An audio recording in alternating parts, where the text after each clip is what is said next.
Belum ya? Belum, Bapak. Lagi presenting ya? Sudah. Oke, terima kasih sudah muncul ya. Silakan. Oke, terima kasih Pak Yulan ya. Oke, terima kasih. Ini menyambung dari Mas Andista dan sebenarnya kalau diperhatikan ada bakal nyambung dengan materi pertama yang tadi Bu Restu dan Bu Elok ya. Jadi saya ambil judulnya ini, mengenal ulang sains terbuka. Kenapa saya bilang mengenal ulang? Karena mungkin saja Bapak Ibu yang menyimak di sini semua sudah pernah dengar tentang sains terbuka. Cuma kemudian di sini saya coba untuk lebih mengenalkan kembali. Harapannya kalau sudah kenal makin sayang ya, gitu. Untuk bisa kemudian dipraktekkan. Oke, materi ini bisa diunduh, ada tautannya di situ sid/st_intro. Jadi Bapak Ibu bisa download di situ. Oke, langsung saja. Nah, ini contoh beberapa berita ya di website terkait sains terbuka dan dalam konteks kehidupan sehari-hari. Waktu itu pas lagi rame-ramenya tentang hitung cepat pilpres, tentang transparansi dan sebagainya, di mana satu orang yang lain meragukan hasil penghitungan yang lain dan sebagainya, maka kemudian muncul ide untuk sains terbuka makin relevan dengan perkembangan masyarakat. Yang kemudian yang terkini ini terkait COVID. Ya, ini juga ada sebuah artikel bahwa sains terbuka mendorong riset global untuk hadapi coronavirus. Tapi mengapa peran Indonesia minim? Ini sebuah artikel yang terbit di The Conversation. Conversation ini tadi yang sama dengan menulis kreatif tadi disebutkan di pemateri pertama, ya formatnya seperti ini, bagaimana sebuah sains dikemas dalam bentuk yang menarik dan dikomunikasikan ke publik. Nah, pertanyaannya adalah apakah sains terbuka itu? Apa sih yang dimaksud dengan sains terbuka itu? Saya mengutip dari senior saya pada Sabta Erwin dari ITB bahwa yang dimaksud dengan sains terbuka itu adalah segala kegiatan untuk menyebarkan kegiatan riset dan hasil-hasilnya dengan cara yang terbuka tentu saja, yang kemudian memungkinkan terjadinya diseminasi secara luas, kemudian juga terjadi verifikasi publik, artinya publik terlibat di dalamnya untuk melakukan verifikasi terhadap sains, dan mendorong adanya kolaborasi yang secara intensif serta demokrasi pengetahuan. Nah, kata kuncinya itu terbuka, diseminasi, verifikasi publik, kolaborasi, dan demokrasi. Karena waktunya terbatas, saya akan coba singkat-singkat saja. Nah, pertimbangan rasional kenapa kita harus menerapkan sains terbuka adalah pertama, asumsinya adalah pengetahuan itu adalah sejatinya milik rakyat, jadi milik masyarakat. Jadi ketika seorang dosen atau seorang peneliti melakukan riset, sebenarnya itu yang dia lakukan adalah milik rakyat, milik publik, dan kita sebagai dosen atau peneliti cuma hanya akan mengambil sedikit benefitnya dari kegiatan riset tersebut. Apa benefitnya? Ya mungkin jadi BKD, jadi KUM, dan sebagainya. Itu kan hanya mengambil sedikit benefit. Tapi sejatinya apa yang kita lakukan itu milik publik. Ya. Kemudian yang kedua adalah setiap hasil pemikiran itu wajib kemudian disebarluaskan. Karena sudah milik publik, maka harus wajib disebarluaskan ke publik juga. Untuk apa? Untuk meningkatkan knowledge masyarakat. Jadi seperti yang Bu Restu bilang tadi, sains tidak akan berada di atas menara gading, tapi sudah bisa membumi ke masyarakat. Pengetahuan bisa jadi makanan sehari-hari dari publik. Kemudian juga menggalang kolaborasi, ya, interaksi antar satu stakeholder dengan stakeholder yang lain, tidak sektoral, juga sebagai upaya untuk pengembangan ilmu secara intensif. Ya. Jadi ilmu itu berkembang tidak hanya di dalam lab, tidak hanya di dalam kampus, tapi kemudian bisa berkembang juga secara intensif dengan melibatkan publik, masyarakat. Kemudian yang terakhir asumsinya adalah secara rasional bahwa pengetahuan ini kan sebenarnya dinamis, maka juga pengetahuan juga perlu juga ada proses yang dinamakan verifikasi. Dengan terbuka, maka data-data dari penelitian kita, hasil-hasil dari penelitian kita bisa disediakan secara terbuka, bisa ditemukan secara daring oleh siapapun, dapat diakses dan dapat kemudian digunakan ulang. Ya. Nah, di sini terjadi proses verifikasi oleh publik. Jadi tidak hanya dalam ranah eksklusif saja. Jadi pengetahuan itu tidak eksklusif, pengetahuan itu sifatnya harus ke publik. Nah, ini aturan mendasar dari sains. Yang pertama dari open science atau sains terbuka dalam bahasa Indonesia, bahwa sains terbuka mendukung tinggi prinsip atau aturan dari terkait transparansi. Ya, semua proses penelitian mulai dari rumusan permasalahan, metode, hasil dan sebagainya itu transparan. Ya.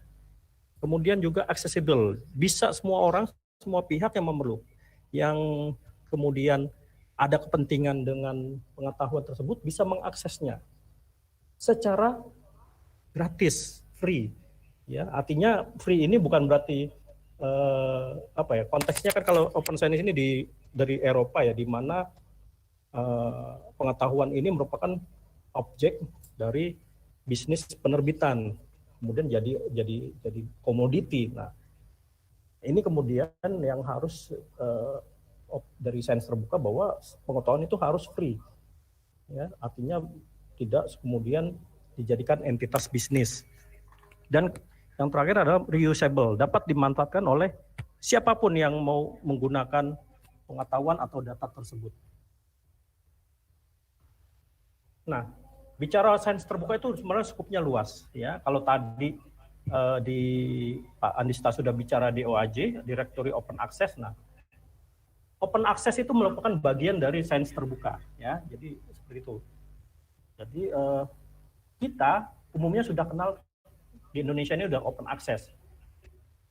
Jurnal-jurnal kita mostly sebagian besar bisa diakses secara terbuka. Tapi apakah itu termasuk sains terbuka? Sudah menerapkan sains terbuka? Belum tentu.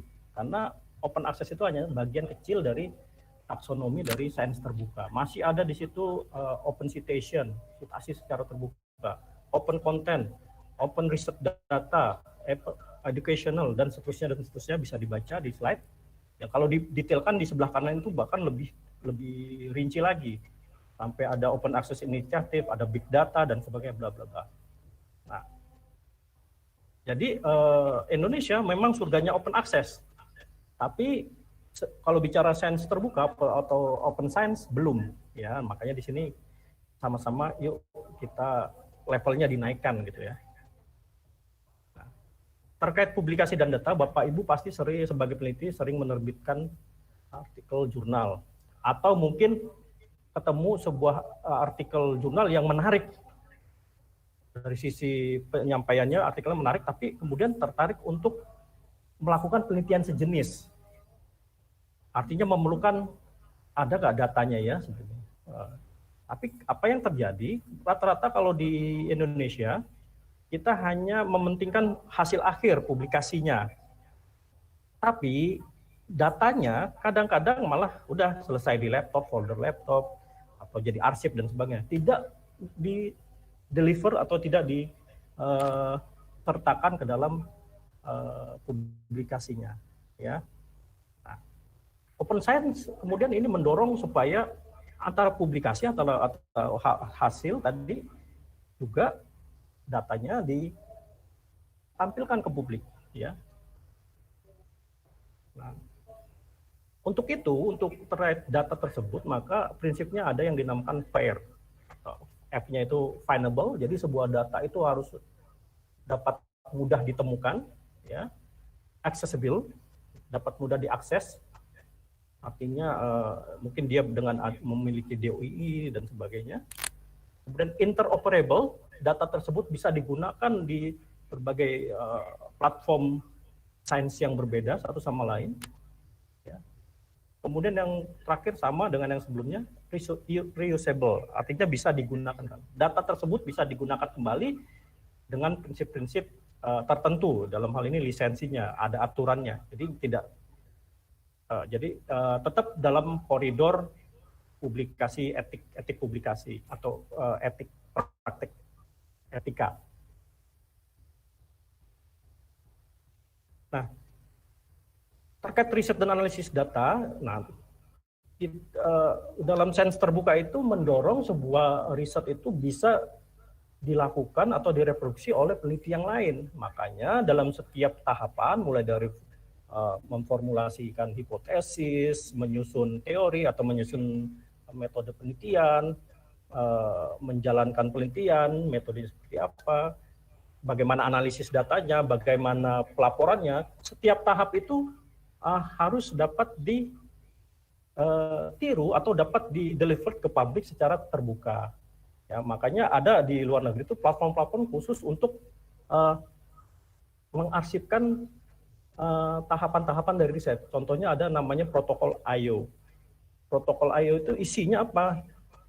Kumpulan berbagai macam metode dari penelitian. Kalau selama ini kan kalau jurnal hanya dalam satu artikel ya ada introduction, ada method, result and discussion, conclusion sampai reference satu gitu ya, satu paket. Tapi kalau protokol IO ini dia cuma mengarsipkan atau bukan mempublikasikan, hanya menyimpan metodenya saja. Penelitian A metodenya seperti ini, penelitian B seperti ini. Itu dan dilakukan atau disetor oleh si penulis. Dengan harapan peneliti lain ketika melihat dengan topik yang sama bisa melakukan replicable atau apa ya istilahnya, melakukan penelitian yang sama dengan langkah-langkah yang sudah dijelaskan tersebut. Nah, setiap tahapan ini harus secara transparan terlihat. Nah, prinsip berikutnya adalah ketika bicara sains terbuka adalah adanya open review dan partisipasi publik.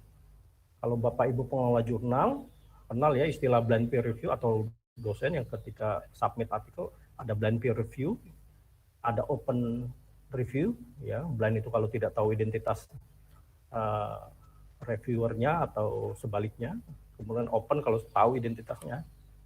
Nah, ada lagi yang namanya open report. Jadi tidak hanya bicara identitas, tapi juga bicara tentang hasil reviewnya. Jadi hasil reviewnya itu juga ditampilkan ke publik. Ya.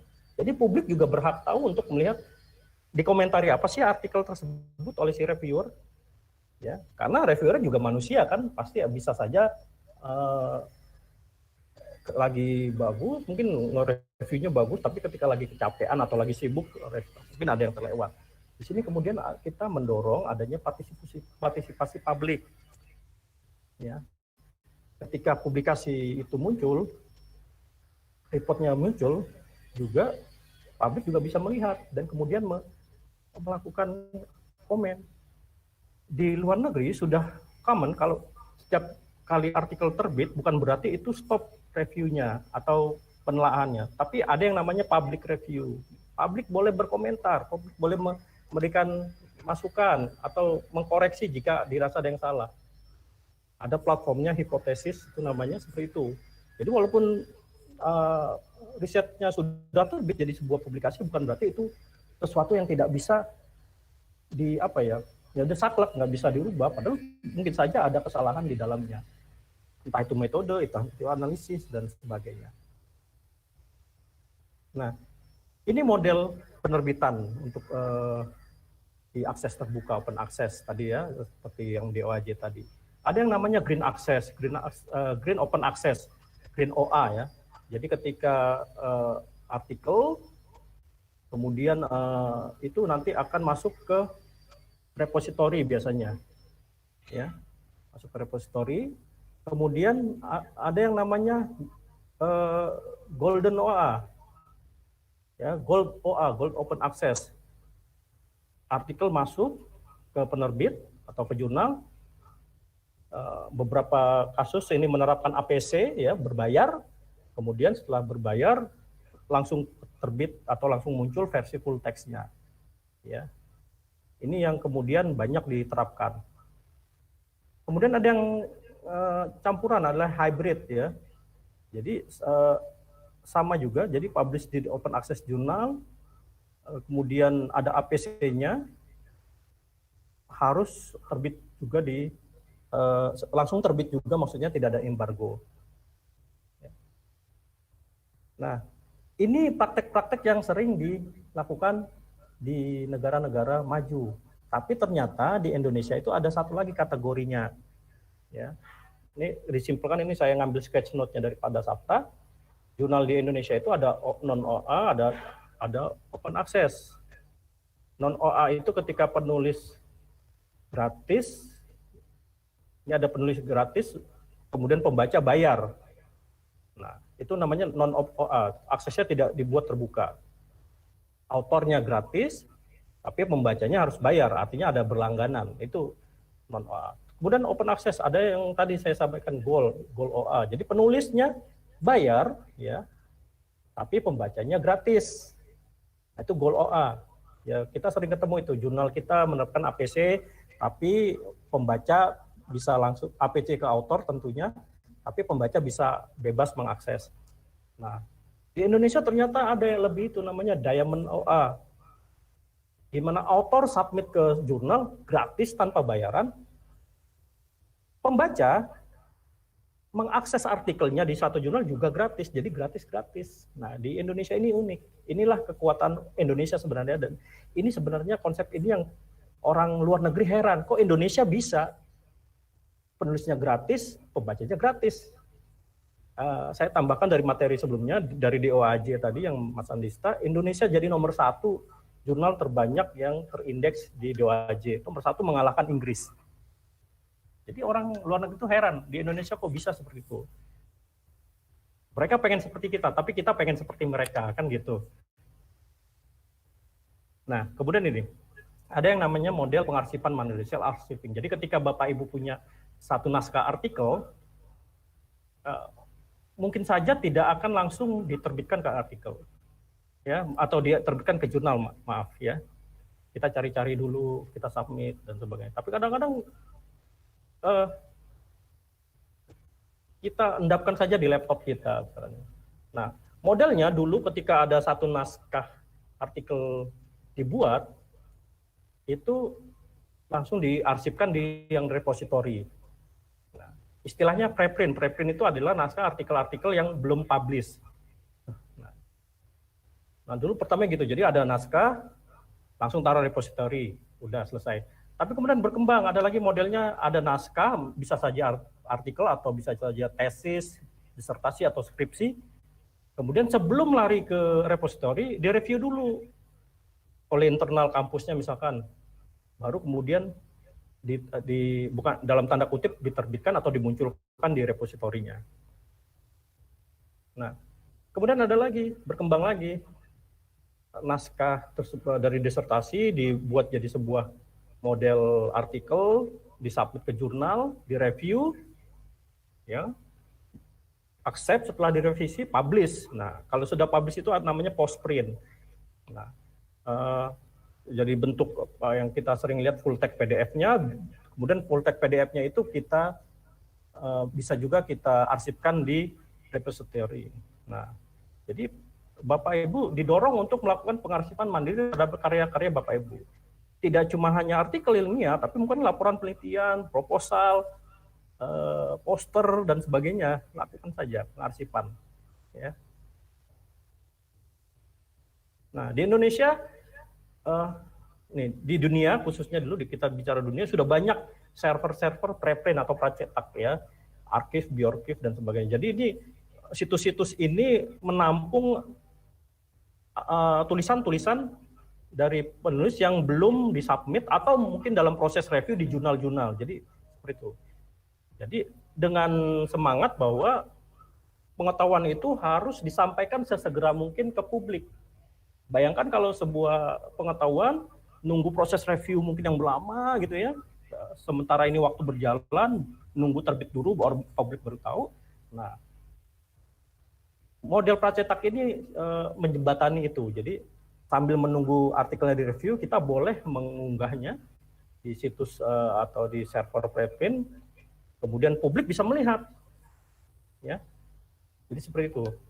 Di banyak seperti yang di layar bilang, ada yang bidangnya biologi, ada yang medical, ada yang lingkungan eko, ada yang kebumian, paleontologi, atau berdasarkan region ada Afrika. Di Indonesia ada yang namanya RIN Archive, ya. Itu di hostnya sekarang servernya ada di LIPI, ya. Mohon maaf, Bapak, ya. Waktunya ya. habis. Habis ya, Mas? Iya. Oke, Saya slide yang terakhir aja sekali. Iya. Nah ini terkait dengan materi pertama dari Bu Restu dan Bu Elok ya tadi ya, bahwa sangat penting untuk kemudian hasil kerja Bapak Ibu dikomunikasikan ke publik dalam berbagai medium, ya. Tidak hanya mengandalkan harus ke jurnal, ya, bisa ditransformasikan ke dalam bentuk yang berbeda, kemudian disebarkan luaskan dengan medium yang berbeda pula, bisa ke Twitter, bisa ke YouTube dan sebagainya.